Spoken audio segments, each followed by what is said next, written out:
বাঙালি কথা বলে সিস্টেমের বিরুদ্ধে, কিন্তু পরিবর্তন করে ব্যক্তি। ফলে পুরনো ব্যক্তি চলে যাওয়ার পর নতুন ব্যক্তি এলেও সিস্টেম বলবৎ থাকে। আর তখন সেই পুরনো দীর্ঘশ্বাস, হতাশা, ক্ষোভ থেকেই যায়। কখনো কখনো চক্রবৃদ্ধি হারে বাড়ে। বিস্ময়কর হলেও সত্য, বাঙালি কখনোই স্ব স্ব উপস্থিতকালের ব্যক্তির কর্মের বিরোধিতা করে না, সমালোচনাও না।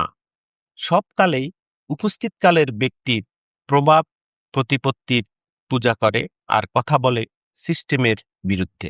কিন্তু পরিবর্তনের সময় পরিবর্তন করে ব্যক্তিকে, সিস্টেমকে নয়। আরও বিস্ময়কর হল, বাঙালি মূলত দুই ভাগে বিভক্ত। প্রথমত শোষিত, দ্বিতীয়ত শোষক। তারা যখন যে শোষকের অধীনে শোষিত হয় তখন ওই শোষণের বিরুদ্ধে কথা বললেও সরাসরি শোষকের বিরুদ্ধে যায় না।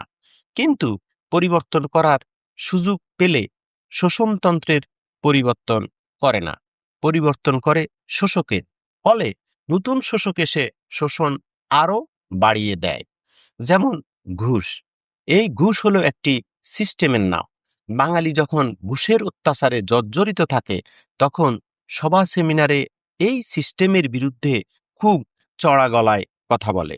কিন্তু যখন সিস্টেম পরিবর্তনের সুযোগ পায় তখন আগে শোষককে সরায়, সেখানে বসায় নতুন শোষক। এবার নতুন শোষক দ্বিগুণ গতিতে শোষণ করে। ফলে বাঙালির ভাগ্যের আর পরিবর্তন হয় না, হবেও না।